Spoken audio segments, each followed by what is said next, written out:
Hello students, last class में हम लोगों ने डिस्कस किया था इफ़ एल्स इफ़ और इफ़ एल्स के बारे में, और उसी सीक्वेंस में आगे आज हम लोग अगला जो ब्रांचिंग स्टेटमेंट है स्विच केस, उसके बारे में डिस्कशन करने वाले हैं।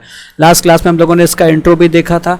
स्विच केस आपका मेन्यू ड्रिवन प्रोग्राम्स में यूज़ होता है। मेन्यू ड्रिवन प्रोग्राम्स का मतलब जहाँ पर मेन्यू दे रखी हो कि प्रेस, जैसे आपने कस्टमर केयर को कभी कॉल किया होगा, press 1 for Hindi, press 2 for English. जब आप 1 प्रेस कर देते तो हिंदी के अंदर फिर ऑप्शन आते हैं कि press 1 for account details, press 2 for calling details and press 3 for messaging details, plan details. ऐसे करके ऑप्शंस आते चले जाते एक मेन्यू के अंदर दूसरे मेन्यू का। तो ये एग्जांपल हम लोगों ने लास्ट क्लास में देखा था। एक और मेन्यू ड्रिवन प्रोग्राम का एग्जांपल लेते हैं। सपोज आप ऐसे करके किसी होटल में गए, वहाँ पे उसने पूछा, वेटर ने लंच लेंगे डिनर लेंगे, आपने बोला वेज, उसने पूछा वेज लेंगे नॉन वेज लेंगे। वेज आपने बोला, वेज में साउथ इंडियन लेंगे नॉर्थ इंडियन लेंगे, आपने बोला नॉर्थ इंडियन लेंगे। नॉर्थ इंडियन में थाली लेंगे कि आप अलग अलग से आइटम सारे के सारे ऑर्डर करेंगे, आपने बोला थाली लेंगे। थाली में क्या लेंगे, डीलक्स लेंगे, सिंपल लेंगे।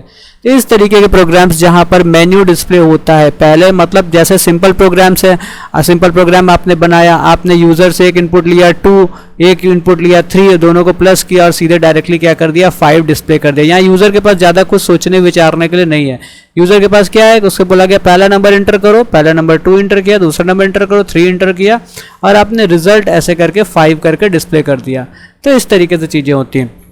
अब इस केस में क्या होगा कि जब हम लोग बात करें मेन्यू ड्रिवन प्रोग्राम्स की, तो उसमें आपका पहले नंबर पे मेन्यू आएगा, उसमें से यूज़र चूज़ करेगा कि उसको क्या करना है। उसको जैसे यहाँ पे खाने की बात थी तो उसको वेज लेना, नॉन वेज लेना, वेज लेना है तो साउथ इंडियन, नॉर्थ इंडियन, तो ऐसे करके पूरी मेन्यू के बारे में बात करेंगे। तो स्विच केस का एक सैम्पल प्रोग्राम हम लोगों ने पहले से लिख रखा है। अब देखिए यहाँ पर क्या, सबसे पहले नंबर स्विच केस के प्रोग्राम में हम लोग एक वेरिएबल n यहाँ पे लिया हुआ है। n का काम क्या है, n का काम है यूज़र से इनपुट लेना। जैसे आपका क्वेश्चन ऐसे करके दिया गया, प्रेस, आपको एक प्रोग्राम बनाने को दिया गया जिसमें यूज़र से चॉइस पूछनी, press 1 for dinner, press 2 for lunch. तो जो आपका आउटपुट मेन्यू आएगा उसमें सबसे पहले ये मैसेज लिख करके आएगा, press 1 for this, press 2 for this, ऐसे करके आएगा। अब यूज़र ने वहाँ पर क्या प्रेस किया, 1 प्रेस किया, और जैसे इंटर दबा फिर आगे सब मेन्यू या जो भी रिजल्ट आगे प्रोसेसिंग है वो सारी की सारी स्टार्ट हो जाएगी। तो यहाँ पर हम लोगों ने क्या एज्यूम किया कि स्कैनर क्लास का पहले SC करके एक ऑब्जेक्ट बना लिया है जिसके थ्रू हम लोग क्या कर रहे हैं, यूज़र से इनपुट ले रहे हैं। तो उस केस में हम लोगों ने लिखा system.out.println, press 1 for dinner, press 2 for lunch, ऐसे करके ये लिखा हुआ मेन स्टेटमेंट। मेन जो सबसे पहला प्रिंट आउट स्टेटमेंट है यूज़र के सामने डिस्प्ले होगा, उसमें यूज़र ने 1 प्रेस किया या 2 प्रेस किया, दोनों वैल्यूज़ कहाँ जाएंगी, n में जाएंगी। अब स्विच केस का स्ट्रक्चर किस तरीके से लिखते हैं, इस तरीके से लिखते हैं। स्विच लिखा, आगे ब्रेसेस के अंदर यहाँ पर वो वेरिएबल लिखते हैं जहाँ पर हमारी क्या आनी है, चॉइस यूज़र ने जो डाली है वो उठ करके आनी। यहाँ पर यूज़र की चॉइस क्या होगी, 1 होगी या तो 2 होगी। तो अब देखिएगा स्विच केस का स्ट्रक्चर समझिएगा। जैसे यहाँ पर यूजर को हम लोग सिर्फ 2 चॉइस दे रहे हैं, 1 और 2, तो यहाँ पर कितने केस बन रहे हैं, यहाँ पर केस 1 बन रहा है और केस 2 बन रहा है। यदि यूजर को हमने 4 चॉइसेस दी होती तो यहाँ पर 4 केस बनते, केस 1 2 3 4, और लास्ट में आता डिफॉल्ट स्टेटमेंट। अब कितने नंबर ऑफ केसेस बनेंगे ये डिसाइड होता है यूजर के पास कितने की चॉइसेस है, कितने ऑप्शंस हमने यूजर को दे रखे हैं। जैसे यहाँ पे 2 ऑप्शंस दे रखे हैं तो यहाँ पे सिर्फ 2 केस बने। अब क्या होता है, स्विच केस के स्ट्रक्चर के अंदर ऐसे करके कर्ली ब्रेसेस लगा दिए, ऐसे करके आपने केस लिखा, केस लिखने के बाद ऐसे करके आपने कॉलन लगाया, और उसके बाद आपने यहाँ पर, जैसे मैंने अभी के लिए क्या किया, कोई मेरे पास प्रोग्राम कॉम्प्लेक्स है नहीं, तो सिंप्लीफाइड तरीके से आपको समझाने के लिए मैंने क्या डाला, system.out.println डिनर इज रेडी करके ऐसे डाला, और ये ब्रेक स्टेटमेंट डाला। तो यहाँ पर केस 1 में सपोज मान लीजिए डिनर डाला। अब डिनर के आगे आपकी कोई और भी चॉइस है तो यहाँ पे क्या करेंगे, इसके अंदर फिर से एक स्विच केस बनाएंगे और उस तरीके से नेस्टेड फॉर्म में, एक के अंदर एक वाले फॉर्म में ये चलता चला जाएगा। तो यहाँ पर क्या, जैसे मैंने क्या डाला, press 1 for dinner, press 2 for lunch, तो डिनर के अंदर की जो भी चीज़ है वो यहाँ केस 1 के अंदर पूरी स्टेटमेंट लिख देंगे। यहाँ पे हमने सिंपल सिंगल स्टेटमेंट लिखा, मल्टीपल स्टेटमेंट्स होने की कंडीशन वैसे करके लिख देंगे, और केस 1 के बाहर आने के लिए सबसे लास्ट में क्या डालेंगे, ब्रेक स्टेटमेंट डालेंगे। मतलब केस 2 से जस्ट पहले केस 1 के सारे स्टेटमेंट्स को एग्जीक्यूट करने के बाद क्या डालेंगे, ब्रेक स्टेटमेंट डालेंगे। ये ब्रेक स्टेटमेंट क्या काम करता है, ब्रेक स्टेटमेंट काम करता है यहाँ पर एग्जिट करने का। एग्जिट करने का मतलब सपोज यूजर ने डाला प्रेस 1 फॉर डिनर, तो यहाँ पर उसका ऐसे करके मैसेज प्रिंट हो गया, डिनर इज रेडी। अब डिनर इज रेडी क्योंकि यूजर ने डाला था 1। अब उसके बाद क्या होना चाहिए, केस 2 किसके लिए, केस 2 है लंच स्विच के लिए, तो केस 2 नहीं एग्जीक्यूट होना है। तो उस केस में क्या होगा, जैसे यूजर ने 1 डाला, यहां पर 1 आया स्विच के अंदर, उसने मैच किया, केस 1 उसको मिल गया, केस 1 के अंदर क्या हुआ, डिनर इज रेडी ऐसे करके मैसेज आ गया, और उसके बाद ब्रेक स्टेटमेंट हो गया। ब्रेक स्टेटमेंट क्या करेगा, यूजर को और कंट्रोल को यहां से स्विच केस के कंप्लीट स्ट्रक्चर, स्विच केस का स्ट्रक्चर कहां है, यहां से लेकर के यहां तक है, इसके बाहर उठा करके फेंक देगा। मतलब केस 2 या उसके नीचे का कोई भी स्टेटमेंट एग्जीक्यूट नहीं करेगा। ये काम होता है ब्रेक स्टेटमेंट का। फिर से बता रहा हूं, जब केस 1 एग्जीक्यूट हो गया तो उसके बाद हमारा क्या है, यूजर ने सिर्फ 1 चूज किया था, तो केस 2 और डिफॉल्ट स्टेटमेंट एग्जीक्यूट नहीं होना चाहिए। तो आपको एग्जिट कराने का जो काम करेगा वो यहां पर ब्रेक स्टेटमेंट करेगा। यदि यहां पर ब्रेक स्टेटमेंट मिसिंग हो जाएगा तो क्या होगा, इसके नीचे के सारे स्टेटमेंट्स एग्जीक्यूट होते चले जाएंगे।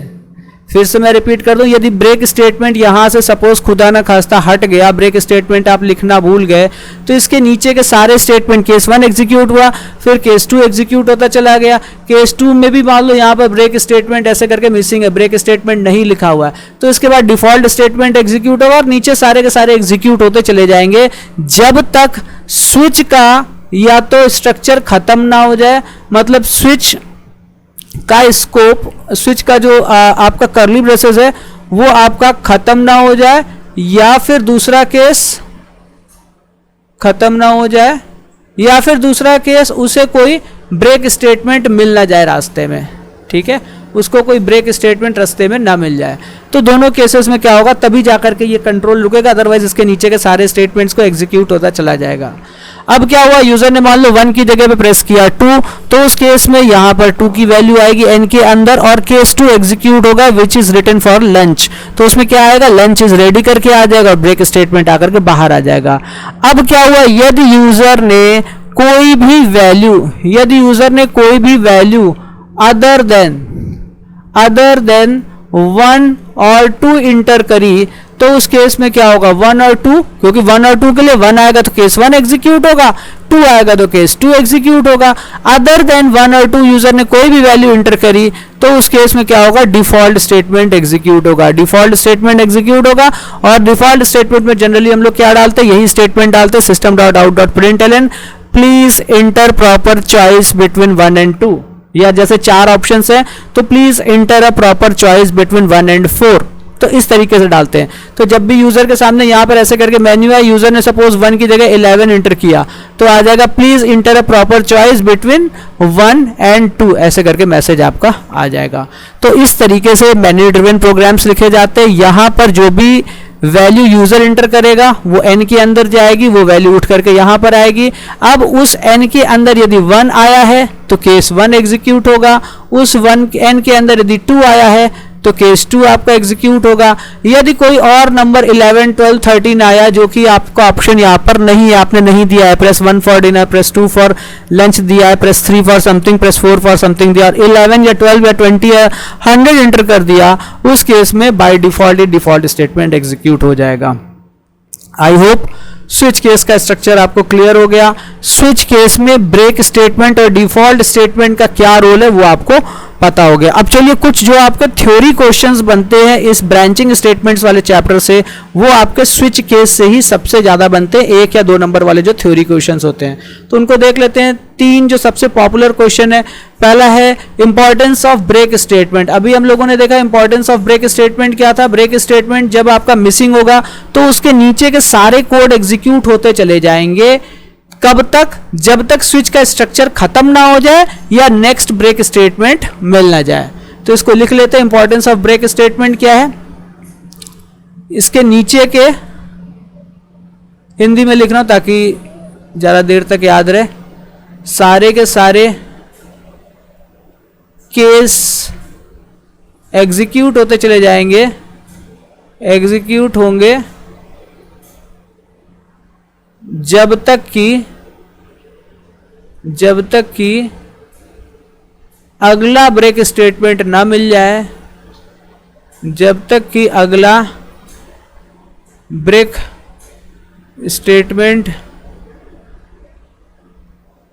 ना मिल जाए या स्विच का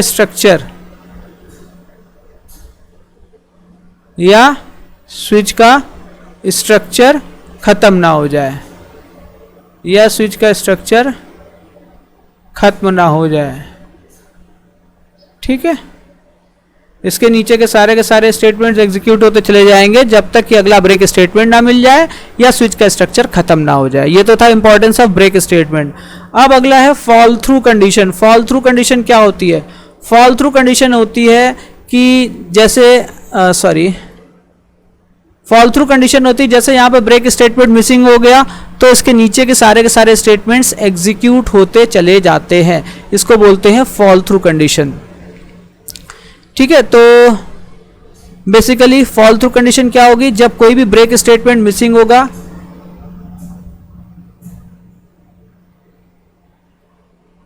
कोई भी ब्रेक स्टेटमेंट मिसिंग होने की कंडीशन में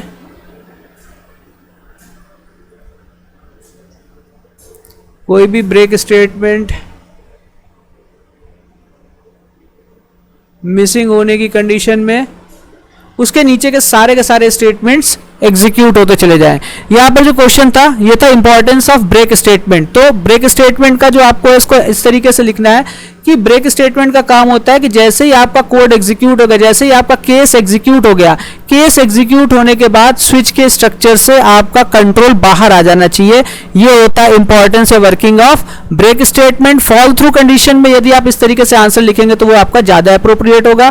फॉल थ्रू कंडीशन का मतलब है कि जब कोई ब्रेक स्टेटमेंट मिसिंग है तो उसके नीचे के सारे स्टेटमेंट्स एग्जीक्यूट होते चले जाएंगे जब तक कि अगला ब्रेक स्टेटमेंट ना मिल जाए या स्विच का स्ट्रक्चर खत्म ना हो जाए। और जैसे इंपॉर्टेंस ऑफ ब्रेक स्टेटमेंट या वर्किंग ऑफ ब्रेक स्टेटमेंट का आएगा तो वर्किंग ऑफ ब्रेक स्टेटमेंट आएगा कि जब केस एग्जीक्यूट हो जाता है तो उसके नीचे का कोई स्टेटमेंट केस एग्जीक्यूट नहीं होना चाहिए और क्या होना चाहिए?